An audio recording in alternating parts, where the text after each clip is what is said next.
Hey, howdy, hey, folks, and welcome to TomHanksgiving. It's me, Elvis, and I wanted to talk real quick up front about a couple things. Forewarning, some political talk will be mentioned, so if you want to avoid that, if you just had too much of a headache already, skip ahead a couple minutes until you hear the music, then you'll be fine. Of course, we're talking family ties this week, so you're going to get a little bit of that anyway. And that's kind of what I wanted to talk about. We recorded this episode, as you'll no doubt find, several weeks before the results of the 2016 U.S. election. And as you'll hear, we made some outlandish predictions about what would happen for humor's sake. And personally, I feel like some of these jokes fall a little hollow in the so recent aftermath, but I'm going to keep them in because to edit those out would be obnoxious, and plus it might bring some people some good time laughing. Without getting too far into a divisive monologue up front, I just want to say that it upsets me that we have elected a man who is so far from what we could consider a role model, someone we should look up to. Now, this isn't about being Democrat or Republican or liberal versus conservative, right versus left.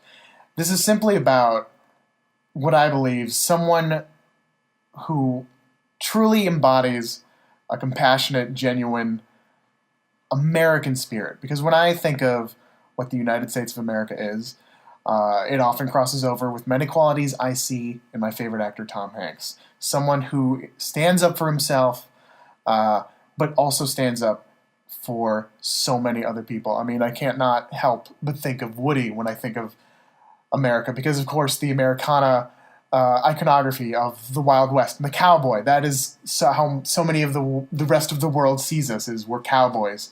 And a cowboy like Woody, he always says no toy gets left behind.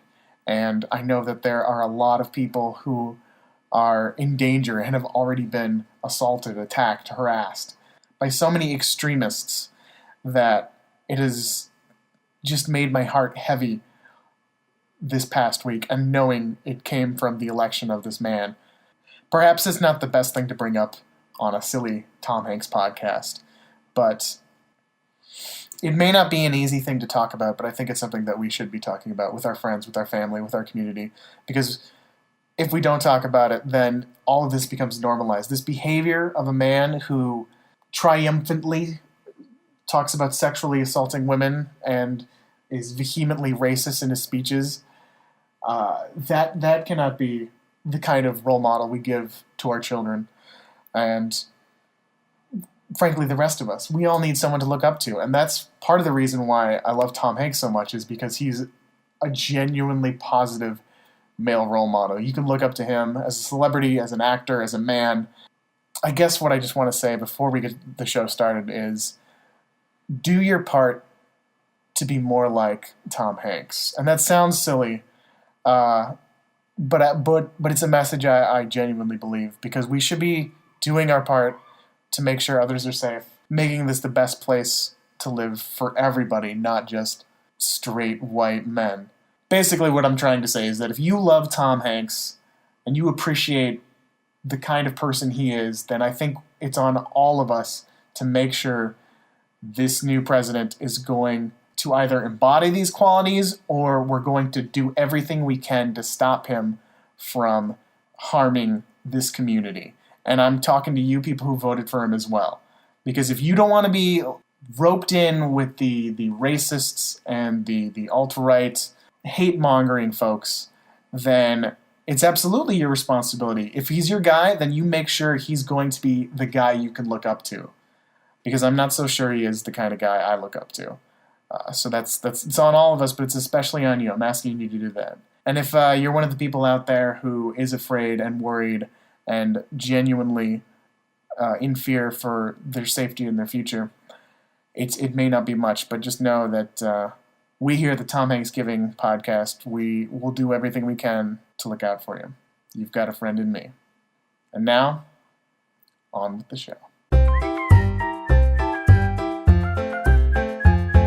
Splot Studios, celebrating Dino-Vember all month long, proudly presents TomHanksgiving, right here every Tuesday. TomHanksgiving, Come on and press play. There's Elvis, the host with the most. Yada, yada, yada, yada. With a different guest each week. They're the smart ones. Each episode's a new movie about Tom Hanks, the man himself. Of course, it's time for TomHanksgiving. It's the best you can get. It's the rootinest, tootinest podcast on the internet. TomHanksgiving. Howdy, partner, and welcome to TomHanksgiving. I'm your host, Elvis Kunesh. And last time on our previous episode, we talked about cars, and it was election day.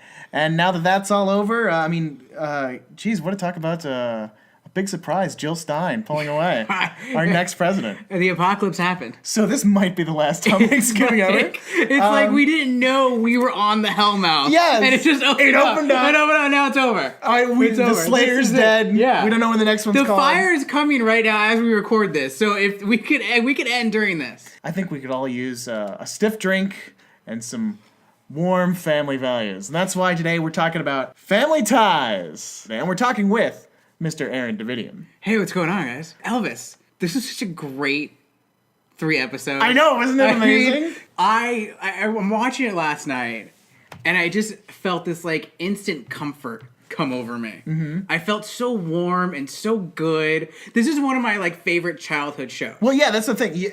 Little background. Family Ties, big show. It ran from 1982 to 1989. Mm-hmm. It was basically the vehicle, the breakout role for Mr. Michael J. Fox. The greatest. Known for the greatest movie ever made, Teen Wolf. Yes. And a little something called Back to the... Secret to My Success. That was it, yes. Yeah. For Love or Money. Doc Hollywood. Bright Lights, Big City. Perfect, because we talked about cars last week. And let's not forget Spin City. Yes. Another Gary David Goldberg. Which is actually, there's some sort of canon joke where this is in the same universe as Family Ties. Yes. So there's 2 guys out there who look exactly like Michael J. Fox. Yeah, one's a Democrat, one's a Republican. That's perfect. It's amazing. So they're doppelgangers. Yeah, that's perfect. Yeah, they're evil twins, yeah. So now I'm wondering, I know for a fact, because I would have known for the show, but there's no Tom Hanks appearance in Spin City, but that makes me think, no, there is isn't. there a doppelganger Tom Hanks in Spin City, just off screen, who's just an total adult? sober adult. Does everything right. Yeah. Doesn't fuck up, but he's not that much fun. That must be true. Maybe it was Alan Ruck's character in Spin City. Again, you're the expert. We don't know. Background for me, though, this is the first time I've ever seen any of Family Ties. How did it feel? Okay, let me ask you. Because you're the expert. You're coming in. You love this show. Did you? What? I want to know what you felt. I was excited to do it because I knew this would be a fun role that Hanks did to talk about. But it's never been a show I've been I don't know that much about it. Obviously, Justine Bateman I know from. But just watching these 3 episodes. How did I feel? What did you get? I mean, because these shows don't exist anymore. No. Where this was kind of a show that was built out of Taxi and Mary Tyler Moore, where it's not really a situation comedy, it's a character comedy. Right. Well, I mean, one of my favorite shows of all time is Frasier. Okay. Which is, I feel like, one of the last really good 3-camera true sitcoms. Yes. And it came out of Cheers, which also came out of the DNA of Taxi. But also, but this is I never, even as a kid, even in the 90s, it was kind of passe to do a family comedy, and that's why you had stuff like The Simpsons coming out, because it was now subverting that. So The Simpsons kind of basically came out of stuff like Family Ties being the norm, yes, and now we're reacting to that. So I was never that familiar with this kind of a show before. Watching there was a lot of drama. There was a lot of drama, where Cheers and Frasier. That was pure comedy. There wasn't that much drama. There's some drama. There's drama, shows. but is that indicative of the entire show? I think it was more indicative of the 80s, where it was these very special episodes that were socially minded. Now, especially this show, because it was socially minded and politically minded. Now, it's a genius idea where the only way this child can rebel from his hippie parents is to be a conservative. And it was perfect it was exactly what the 80s was. It's totally it was Reagan's favorite show. Yes, it was for the time. ingenious. Which is interesting because they invented the Alex Keaton character, Michael J. Fox's character. He was originally going to be like kind of a straw man character, but because Michael J. Fox is so great, so good, everybody liked him. So they're like, well, fuck, we can't make him an asshole. And you could see, and they kind of put a nice balance to the show. Yeah, and already in the first season, they treated him as an adult. They didn't treat him like one of the kids. No, and I was even going to ask.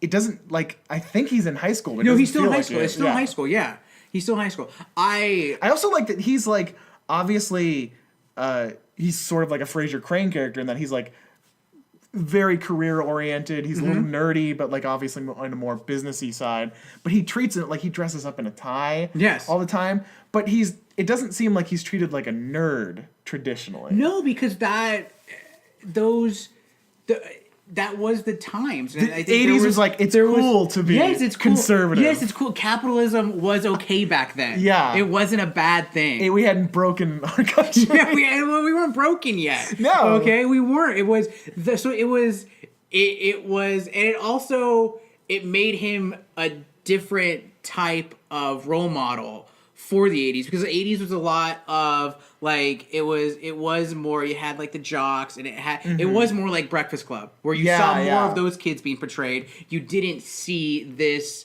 high schooler being treated as an adult. That's true, yeah, and it makes sense that you latch onto this character obviously because of Michael J. Fox's performance, but it's sort of like he's how he has control with being kind of a shrimpy dude.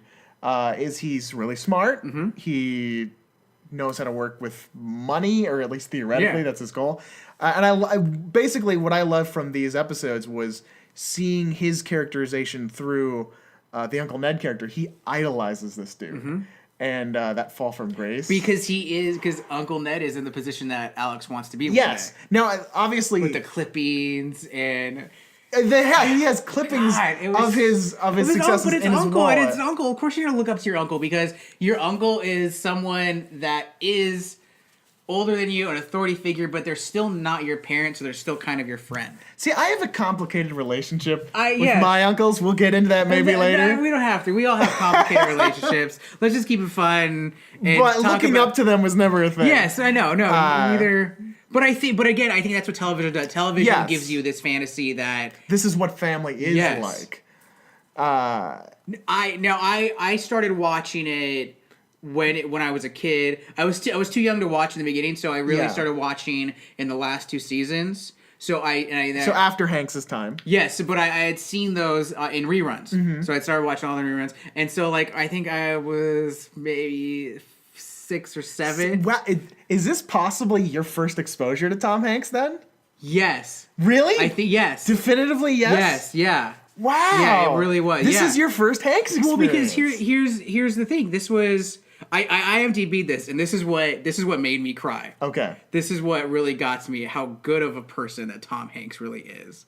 That he did this, and you heard the standing ovation, or he got a big applause when he came in. And he'd only done Bosom Buddies. Yeah, he a future episode on this very podcast.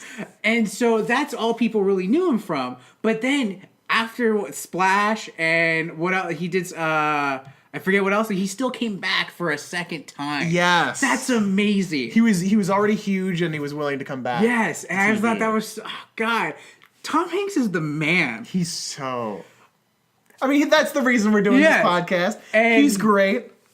So and Michael J. Fox is one of my favorite actors. He's brilliant. And this show kind of shaped me in my views of the world, where I don't have really the same political views as most people do. I kind of have this, mostly my fiscal views come from Alex B. Keaton. Okay, so you're a Keaton kid. Yes, I was like 6 or 7. I was dressed in a suit.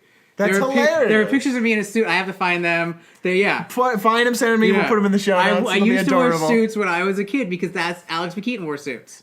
So he was a real role model. Yes, yeah. So then I have to wonder when Uncle Ned shows up in. Let's get into the episodes. Let's get into it. He's in 3 episodes. The first 2 as we mentioned, are The Fugitive Part 1 and Part 2. Two-parter. This is like the first two-parter of the show, too. Yes, and this is so early in the show. It's season 1. Season 1. And it's a two-parter, and it's a very special episode. Episode 14 and 15. I guess it is a very special episode because it is dramatic in that way, but it doesn't feel at all like a very special episode like the next one, which we'll talk about in a minute. Yeah. So we start with The Fugitive. This is towards the end of season 1's run.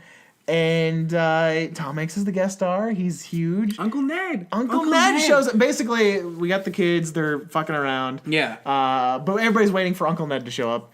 And he's instantly portrayed as like the fun, but guy. maybe a little bit. Well, see, they see him as another kid. So the kids love him and they have fun with him and they want to play with him.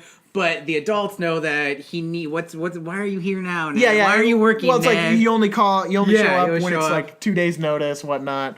And there's already some suspicious behaviors as soon as he shows up. And we mentioned Michael J. Fox's character loves the hell out of this guy. Now, I'm guessing this relationship never is mentioned outside of these 3 episodes. No. It makes sense that Alex would look up to him. Yeah, but we never talk about.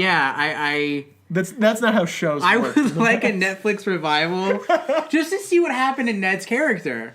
That's the thing. I want to know what happened. Wait, we're getting ahead of ourselves. I have theories. Okay. Back to The Fugitive. So he shows up, and it turns out he's basically embezzled $4.5 million. Okay, for the win, the FBI agent. So good. So he almost, Mr. Carlisle? He almost stole the show. He did, how good. So I watched this episode, and to me, it felt like a satire of corporate espionage movies. Mm-hmm. That's what was so great about it. And he was so good, the FBI agent. I don't know if you feel this way, but going back to sitcoms you didn't have a personal connection with, or even older shows, it doesn't have to be a sitcom. It's harder to get into it. Because as a sitcom, you mean? Like a show you've never seen before. Yes, okay, yeah. You didn't grow up with, but then you go back, it's like, am I going to spend the time watching this?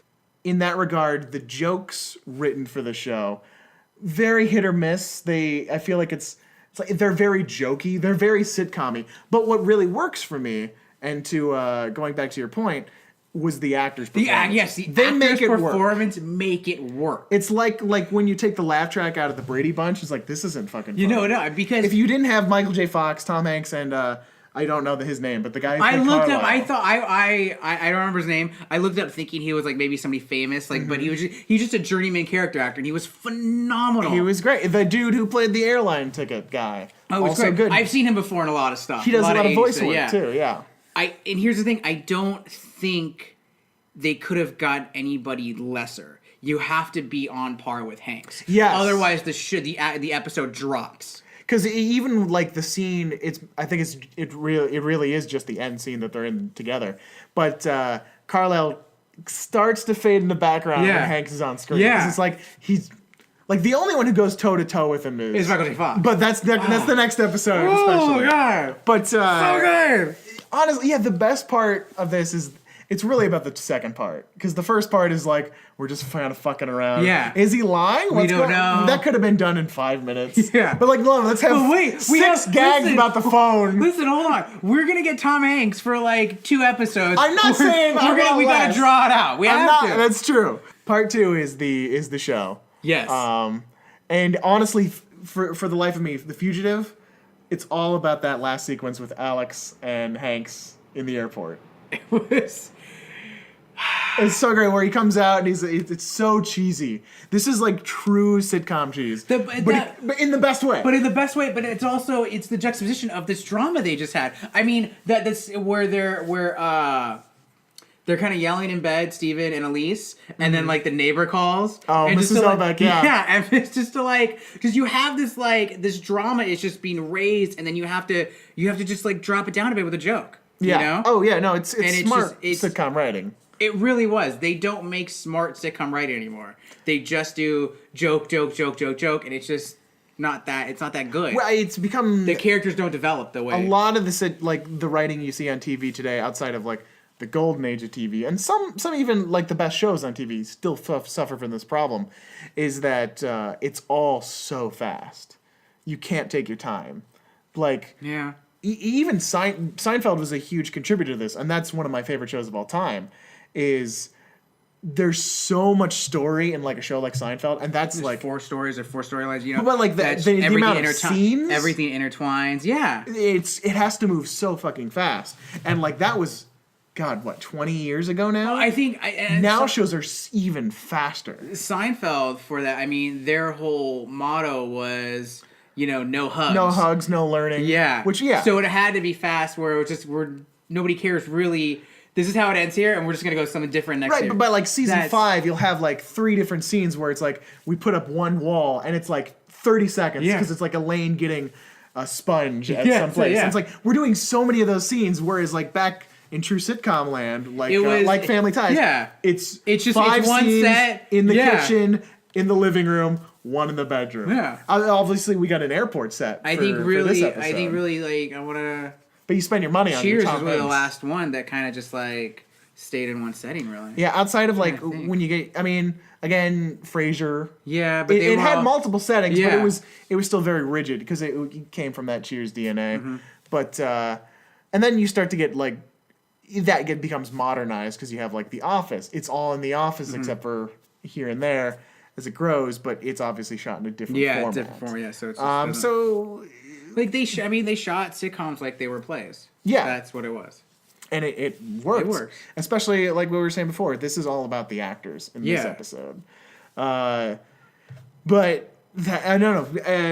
Favorite jokes from The Fugitive? Anything stand out to you? Trying to remember. No, nothing really. I mean, I was laughing. I had 3 things. I mean, it was all Uncle Ned. Uncle Ned was great. Uncle Ned. Actually, there's a couple. I wrote down 2 jokes from Michael J. Fox. Basically, it's when Carlisle shows up, the FBI agent. It's like, I followed you from your house, and he's like, yeah, how about that traffic? That one got me. I was like, that's a cheesy sitcom line, but totally good. And then just Alfredo Gomez is his code name. Yeah. Nice choice. You couldn't do that now. I don't think you could do that joke now. Also, did you notice this? The parents were really ass-grabby to their kids, at least in the first 2-parters. No, what do you mean? Oh, there was 3 different occasions where the mom went for the daughter's ass, like as I like clear out, like I'm touching your butt right now, like a little love tap. All right. No, and then I was like, okay, it's the mom, maybe it's, and then the dad does it too. I'm like, hey, Jennifer's got to go. Come on, kids, go upstairs. But it was Justine too. Yeah. And I think that it did to Alex once. I was like, this is very. I mean, I guess they're hippies. Maybe they're like, they're hippies. I'm not saying insinuating any, but it's just it's something. I noticed it because you don't see that on TV now or then. I don't think. Maybe you saw it more then, but I didn't notice it in the season 2 episode. So I didn't notice. Yeah, maybe I'm just looking for people's asses. Yeah, but they definitely touched, so it wasn't like I'm looking for it. It was a little pat. That's all, you know. Maybe they still do it in baseball games. Maybe we should bring the pat back. You want to pat my butt? I wouldn't mind. All right, pat my butt. All right. That wasn't real. So the last thing, unless you have anything else for The Fugitive, the last thing I wanted to ask was, where do you fall on did he do the right thing? Because basically he stole the money not for his own personal gain, but to save 1,800 jobs. What do you like? Would you have been Alex trying to take your uncle? I would have probably just stole the money for myself if I had the ability. All right, but let's say you're Alex in this position, not Tom Hanks. Someone comes to you. They're wanted by the FBI. Do you turn them in or do you try and help them escape?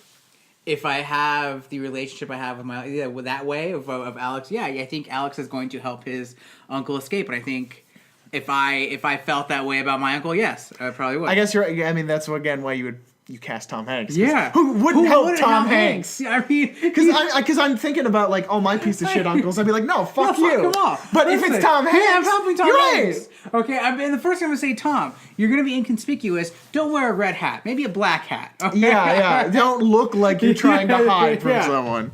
Again, it comes down to perfect casting.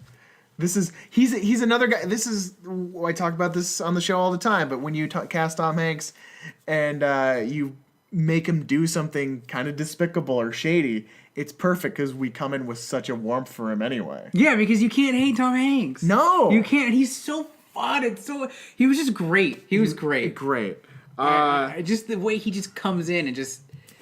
I did like I don't know, it felt a little easy the way like the show justified him stealing the money, that it was to help all these people, because I feel like they couldn't make him that bad of a you guy. can't make him that bad, and also it is a sitcom, so you still have to have it's supposed to be light. Like, here's the thing, comedy and drama are really the same thing. They're big emotions, but for drama it's like murder. For comedy, your big emotions because of the laundry.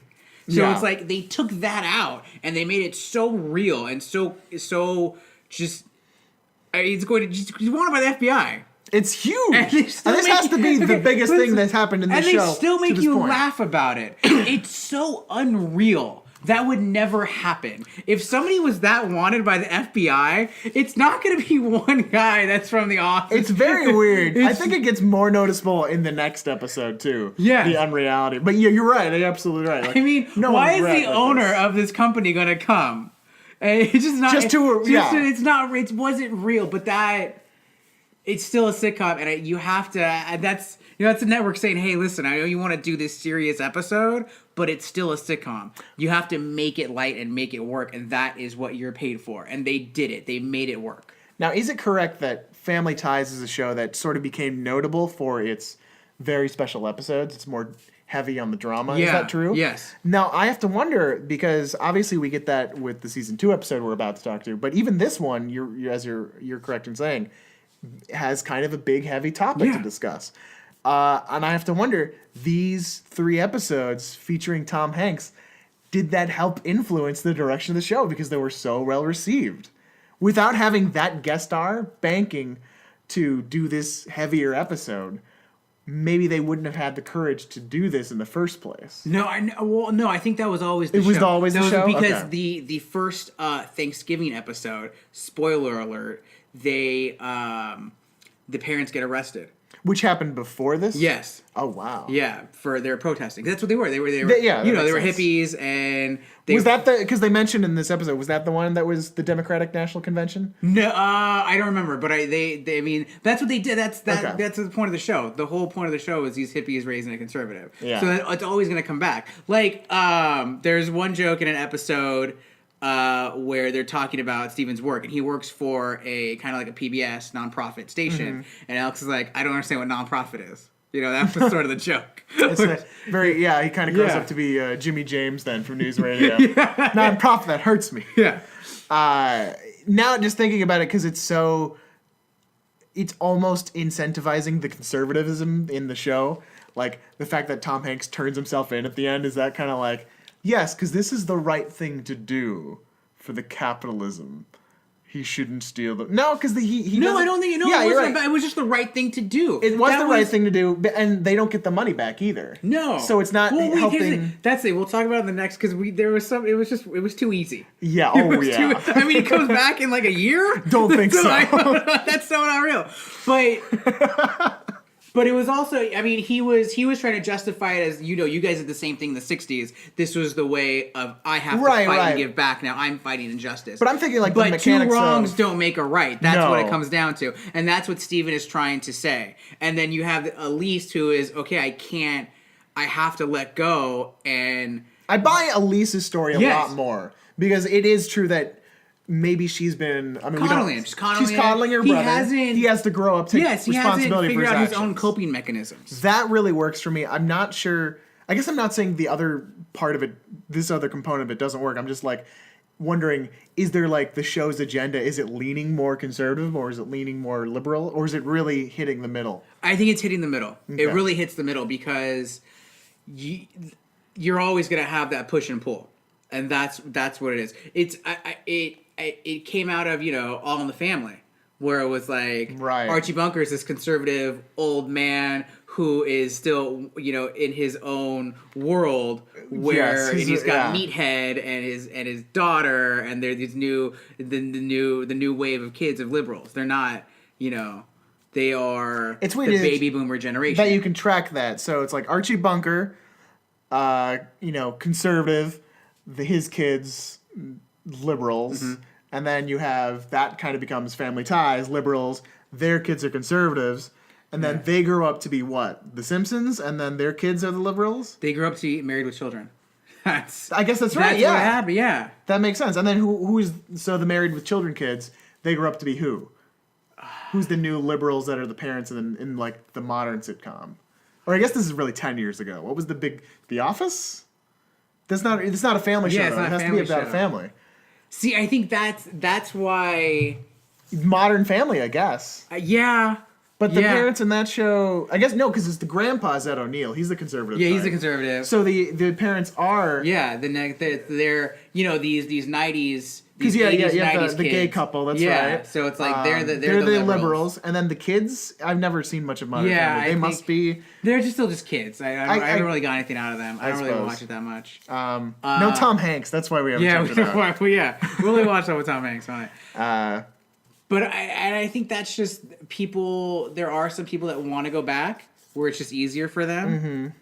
I think that like not even trying to take in any sort of political agenda with that notion, because you see it in movies all the time too, like fucking Star Wars. Yeah. The people notion want to relive the past. It's comfort food. Like this was comfort food. Yes. It is, and I know I do it too.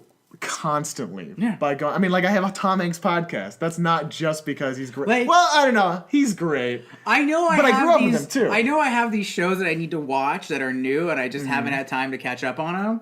But then it's like I might as well just watch Family Ties. It's just easier, and it's just more fun to watch. There is something about rewatching something that you know you love that's like playing your favorite song. It's hard to maybe this is just me, and I've always like reading a book again. I've always been weird with music, where it's like it's hard for me to get into a new song, even if I eventually like it. Because with music, at least for me, I appreciate knowing the rhythm and going with it.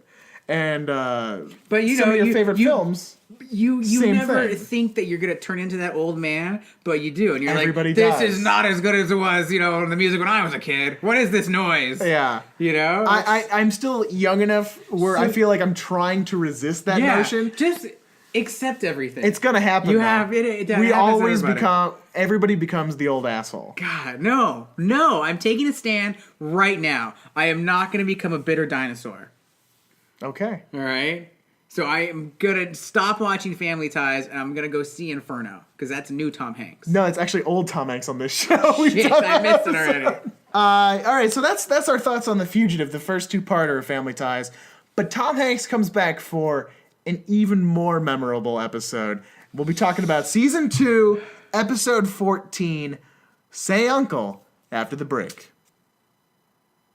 Wait, we don't have breaks in the show. No. Fuck, let's talk about it now. Do we have a break? Do we have sponsors? Do you want to advertise Gossip Guys? You didn't say it at the beginning. Oh, yeah. Gossip Guys. Totally forgot about that. You guys know Andy, right? Yeah, he's on the show sometimes. Okay, yeah. He talked about Inferno, which we haven't seen yet. Okay, yeah.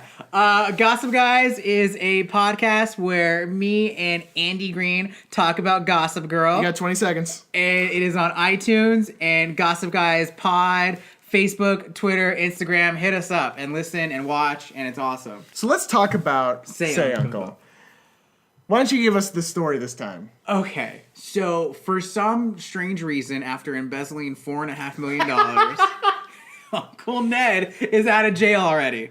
I think it wasn't even a year. They almost used language that he wasn't in jail. He was unemployed for a year. I don't understand, how he was not in jail. Nobody even mentions the word jail. There must have been something he must have had something on somebody, and they're like, "We'll make a deal for you." Or maybe he finally gave him the code. I totally think he gave him the code. So they were waterboarding him. And he just I think they must have. If they gave him the code, they release him of all charges. I guess so. Which makes sense then, because that's how he was able to avoid jail time. Okay, and why he's become such an alcoholic. But because he's also still in they probably there was news clippings about that. Yeah. So now he can't.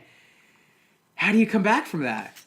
That's the question. That's the backbone of the episode. So now he's here, and he's gonna hang out for a while because he's been going to different halfway houses. I'm assuming this is the first time the family's seen him, as best as we know. But it really seems like after him and Carlisle left. I'm assuming they've kept in touch over the phone or possibly letters. I would hope so. Yeah, they don't really mention it. No, again, it's sitcom logic. Yeah, there's no this aspect continuity of it's unreal. Because at that point, if you're watching when it airs, you're like, oh yeah, Tom Hanks was on the show. What, didn't he get into trouble? Yeah. I'm glad to see him. You don't go back and check. No, him. you're Wait not. a minute. No. Why was he doing No. jail time? And plus, back then, it really was like, oh, you waited a year. That felt like forever. Yeah. In between, because you weren't. I mean, he was juggling a year ago. Dude, we forgot to mention how fucking good Tom Hanks is. Like, he juggles too. We don't get that in most movies. No. He just shows up and he's juggling snow globes. Yeah, man. That's brilliant. Oh, God. Multi-talented, brilliant man. And he really shows some chops in this episode. Like, outside of the juggling, standard fare for good Hanks in the previous episode. Funny, great, but like he didn't show me something new. They gave him so much to work with. This episode, it's raw.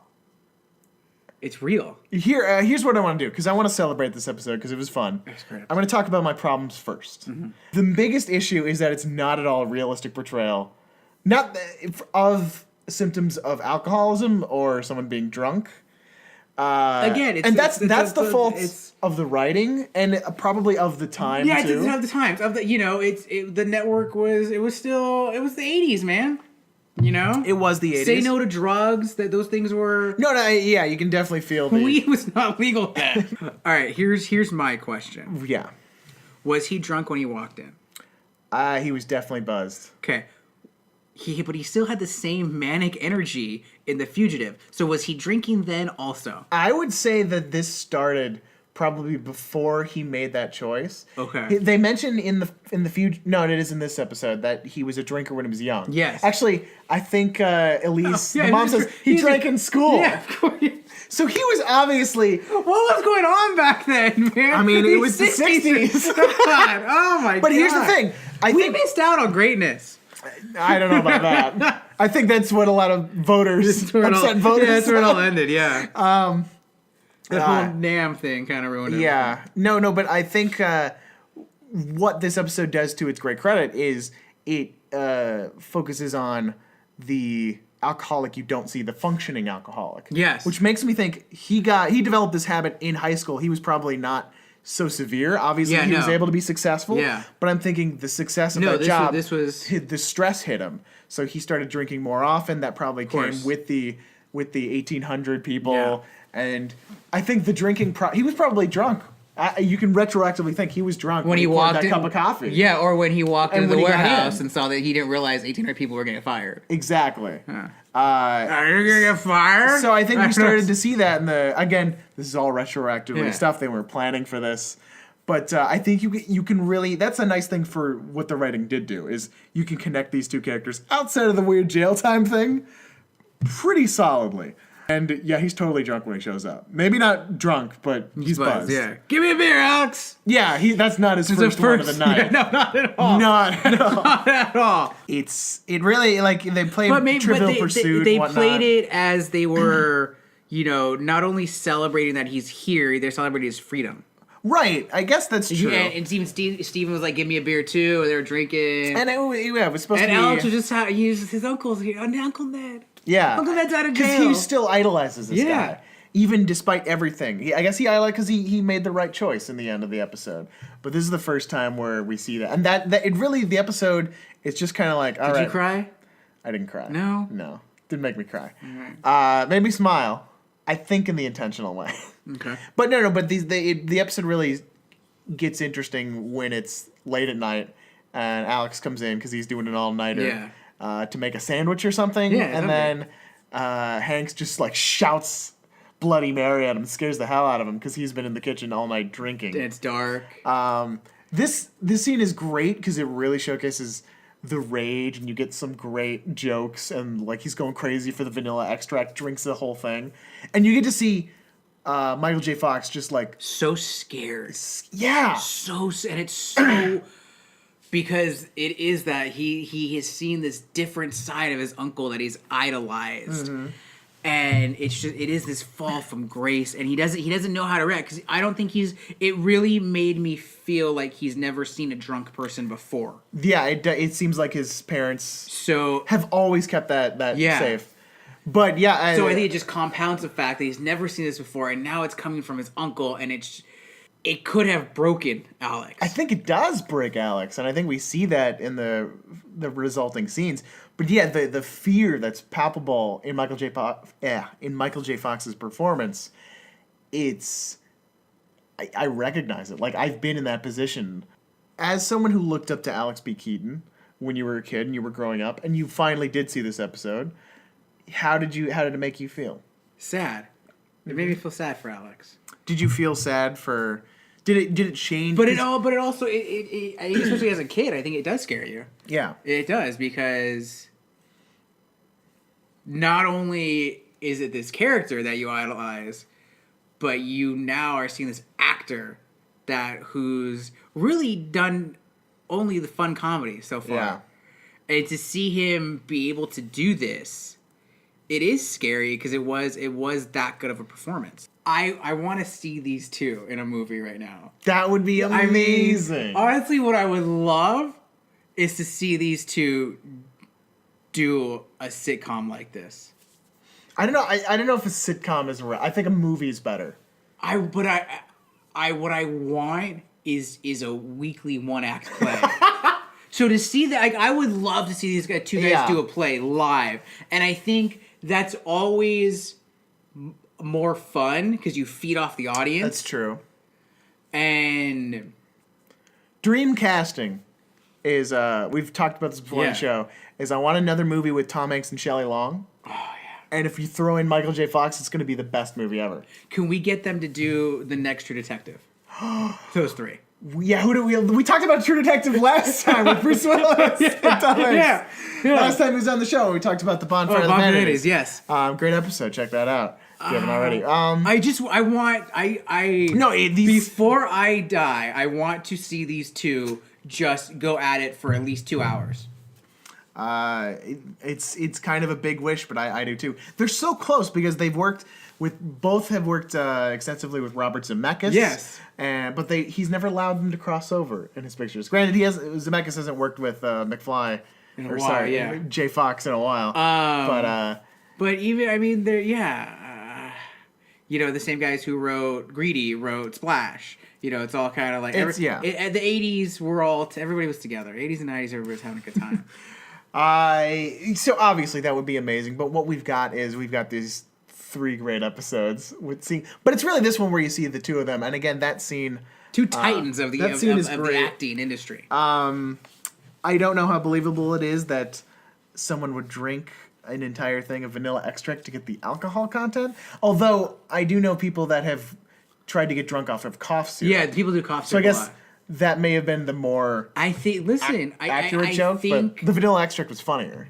I think when you just don't want to feel anything, you will do anything to not feel anything. That's really dark. That's true. But that's what he had given up. That's what this episode about. He had given up, and there are points where we all get there. Not to the extent, but some people do get to that extent. And, my giving up would just be I don't want anybody to bother me for like a week. Yeah. I want to get high. I'm going to probably watch football all day on Sunday. That's it. I just don't want to, leave me alone. Yeah. That's a really scary concept too. Cause like I see patterns in that, like in myself, where it's like I'm withdrawing from people and like I'm feeling bad about where I am in my life, my trajectory, and it's scary to think like that can get under your skin. And it's weird because this episode is I feel like it's kind of talking about two different things. It's talking about addiction and this self-destruction. Often they go together. Would you go together? Should we jump to the big moment? If that wasn't big enough for you, first let's talk about the job interview. Well, here's the thing. Let's go back to this whole kind of giving up thing.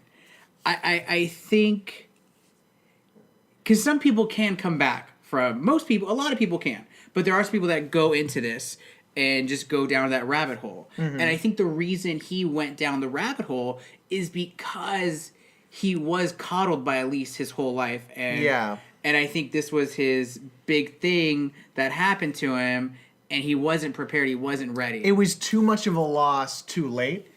Yeah. Because okay. It's like we all, like you said, you always you get in these moods, and everybody gets in the moods, and but you have most people have been given the coping mechanisms to deal with it, so where you don't go down that rabbit hole. In a weird way, there's like something about like the darkest side of becoming an adult is recognizing the futility of all of your actions and the fact that you will fail and you will... Resistance is futile. Exactly. And you will not matter. The same way, like, that's what he's feeling. But I think the way you counteract that is obviously, through positive thinking, doing shit, but is mostly through human connections that you foster, which, as we can see from his character, he doesn't really have any. No. Obviously, he has this... No. Portion, he goes to visit his sister's family, but he's been away for a year, and he wasn't very close before then. So this is a guy who doesn't have his own family, and that's, I think, a huge tipping point for why he doesn't feel... I think, I'm talking about both the show and, like, real-life context, where I think there's something about the fact that you need like some sort of sense of community or family. Yes. And that will counteract this, as you get older, this I don't matter anymore. When you don't have strings, you're not tied to anything, and you need to be tied to something. Something like family. You need it, and even... Not that being in a family solve your alcohol problem. No, it won't. You still need your friends. You also need your TV shows, and for a lot of people that gets them through. That's the thing. Like whenever I'm like just like fucking edit, it's like wait, I need to see the next Marvel movie. I gotta stick around at least another year. But it's like, you know what? You're having such a bad day, and there's another season of Curb. Maybe I gotta stick around. It's happening. It's happening. And you're like, you know what? I'm gonna throw in a little Angel. Fucking Angel! Because, Angel's the perfect show. It is because, and especially, you're gonna lose. You're gonna lose, but you have to fight, and you have to have hope. That's what keeps you waking up. It's the reason why we fight. That's what Joss Whedon taught me is hope. Yes. Okay, it is hope because after dies. Spoilers! Oh, if you haven't seen it, you know what? Get off your ass and see Angel. Okay. You have to. You see Buffy first. Okay. Well, it's concurrently if you can. Yeah.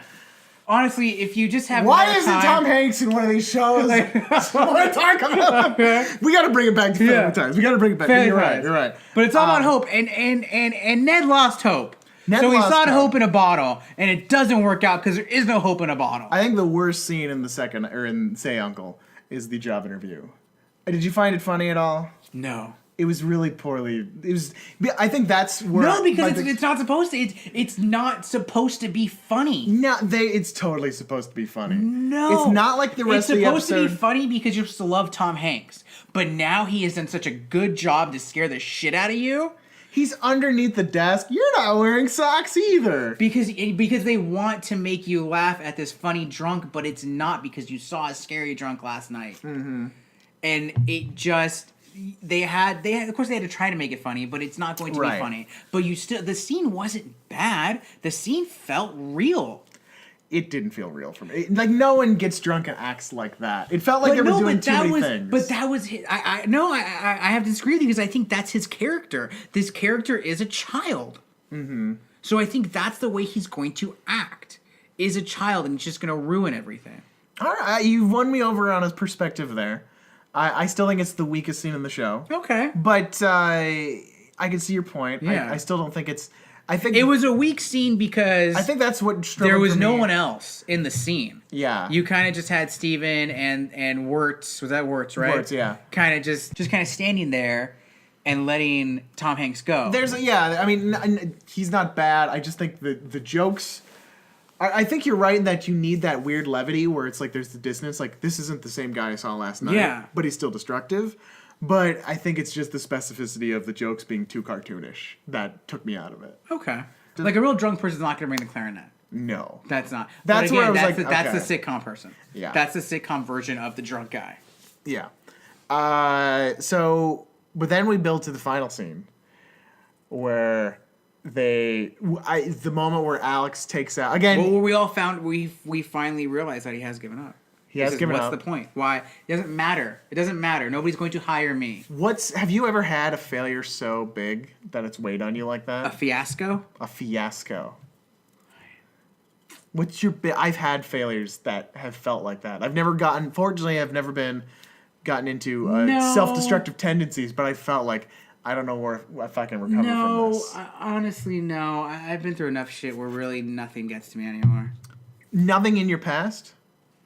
Never once? You just been that blessed? No, Or are you suggesting I'm much more fragile than you? Possibly. I think that's what it... I think, and not just you, I think the rest of the people are. I don't know.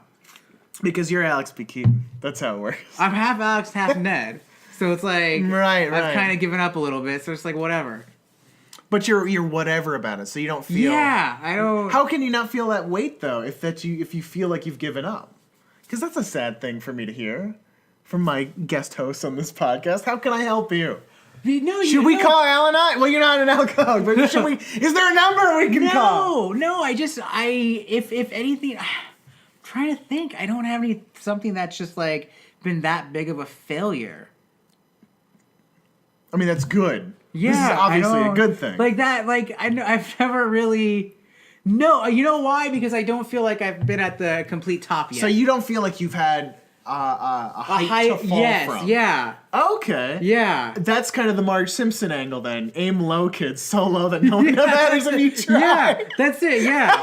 I've had failures, but nothing so big where it loomed on me that, where it, But, I mean, there's been some points where it's like, okay, I did this fucking short film, and nobody at a festival liked it. It's like, okay, that sucks. Right. That sucks. That sucks, but nothing like a personal relationship or a friendship or shit, I should have gone to that country that one. I guess that's a stupid one to get mad about. No, I don't know. I don't really. That's good. I don't have a lot of regrets. That's a good way to put it. I think everything happens for a reason. Spoken like a sitcom writer. And I think your decisions shape you, so I don't think it's good to dwell on it. To bring it back. Yeah. But at the moment when Alex takes out, he still has the clippings in his wallet because he still idolizes his uncle. And even after the fall from grace, and that just hurts Tom Hanks so much that he's got to burn this. He's like, no, you're doing the wrong thing by looking up to me. That got to me. And then he hits him. It was an accident. That was the moment that was accident. like...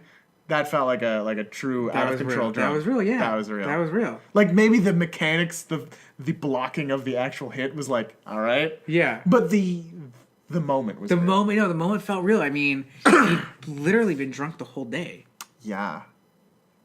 Like he hadn't stopped. Dealing with that kind of person. You don't want to deal with awful. that person. And it's shitty because like it's the choice that Steven makes at the end. It's like, if you don't get help, you have to leave. Yes, but that's the thing. That person is in such need of you and your connection, but now he cannot be around this family. Exactly. I mean, that was the breaking point. That's how toxic you can become. Yes. You still, like, he's gonna get worse if you let him go, but he can't stay. He can't. And you know what? It took a while for Steven to really get there, yeah, and I understand because I think he made the right call for sure. 100%. I would have made it way earlier. Like fuck this guy. Yeah, but he was listening to his wife. He was giving the benefit of the doubt. He wanted to help his wife's brother, but there has to be a breaking point where we say, okay, I can't have you around anymore. So the episode ends. He calls up Al-Anon, says a really dumb joke, and then says the classic line. Like they've heard all the jokes before. Yeah. Probably. My name is Ned Donnelly, and I have a drinking problem. Close out. And that's the last we ever see or hear of Uncle Ned. He just got too famous. He got too busy. Can I get a revival? What is your in-canon explanation? What happens to Ned after these episodes? I'm assuming this is what I would like to have happened, that he got clean and sober. Mm-hmm. He got his life back, but maybe not. I don't think he's going to have the success he had before. Yeah. But he's back in the Wall Street community, and he gives Alex a job. Well, I 100% believe that he fell off the wagon and became a self-destructive alcoholic for the rest of his days, and that's why we never see him again. That's one way to go. That's But I think but that's how long? Yeah, I mean, okay, yes, because he always had a problem. Yeah. He was always a drinker in school. I think he has moments, he has lapses. like it's the 1920s in Kansas. I think he's drinking moonshine in class. It's pretty bad. I think he maybe gets healthy for a little while. Yes, that's why he will never get the success he had before. No, but I think he'll build it up again, but then he'll lose it again. Those probably. times in between. I'm hoping he got Alex a job before he lost it again. I think Alex can be fine just by himself. He doesn't need that. No, I don't think Ned makes it back. I think he dies in early grave. He's definitely cirrhosis dead. of the liver. Is that No, he's just gonna go fucking drink himself to sleep. leaving Las Vegas now? Yeah. Oh God. All right. Oh. I think the only way we can end this episode Oh God. is if we split a little pure vanilla extract. Sure, Andy doesn't need that to cook or anything. This is mine. Oh God. I use it to make fudge. All right. I actually want some fudge. What kind of fudge? It's the best fudge. There's like little Reese's Pieces in and shit. Why have you never made me fudge? I only make it during TomHanksgiving, not the podcast, the holiday. Oh, okay. It's coming up though. Yeah. All right. That's it for us this week. Aaron, you already did Gossip Guys, but where can they find you in the meantime? Yes, you can find me at The Worst, the WURSST. That is Facebook, Instagram, and Twitter, and also at Gossip Guys Pod. Me and Andy. That's also Facebook, Instagram, and Twitter. And yeah, let's talk some Tom Hanks, guys. Yeah, you can find me at Elvis Kunesh, Kunesh on Twitter and Instagram. Follow the show at TomHanksPod. Send us an email, tomhankspod@gmail.com. And don't forget to rate and review. This sounds so sweet. I can just like... Yeah, he's smelling the vanilla extract, the portions we poured for us. We emptied the bottle, guys. We did it. We emptied the bottle. We split it in half. I'm not a drinker. I've never drank an alcohol in my life. This is the first time.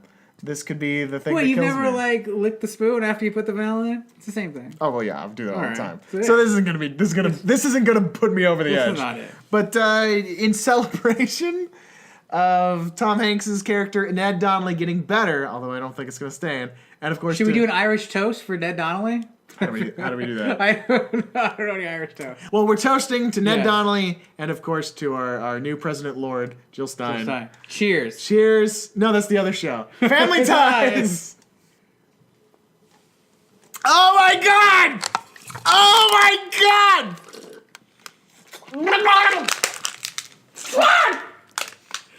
Oh, it's burning. Oh, it stings. He's having a painful reaction too. It's just inaudible. Oh God. Oh, is that what drinking's like? Is that like whiskey? Yeah, that's exactly what I like. 100%. Why am I drinking this? Only to forget. Why would anyone do this? Only to not feel anything. That's Why? Oh my God! It's like I poured ammonia down my throat. Oh. I haven't thrown up since I was like 9 years old, but this might be the day. And that is our show. Thank you so much to Aaron for coming on. Thank you so much for listening. We are taking the next week off. We're taking the rest of the month off. But we will return full force in December with Gary Sinise. That's right, it's time to finally tackle all of the Gary Sinise, Tom Hanks collaborations. Starting with Green Mile. That's right. We're doing a little bit of a reverse order sort of thing. Building to our 50th episode, a little movie called Forrest Gump. So that is it for the month. We will be back in December for Gary Sinise kicking off with the Green Mile. Can't wait. Hope you're listening then. Until then, have a great holiday. Be safe. And thanks for listening. Tom Hanks. We fell in love with you, Tom Hanks, just like so many do deeply, because you made us smile, and your great on-screen style. So that's why we give thanks, 'cause you got a friend in Tom Hanks, Tom Hanks, Tom Hanks. Sit, Ubu, sit. Good dog.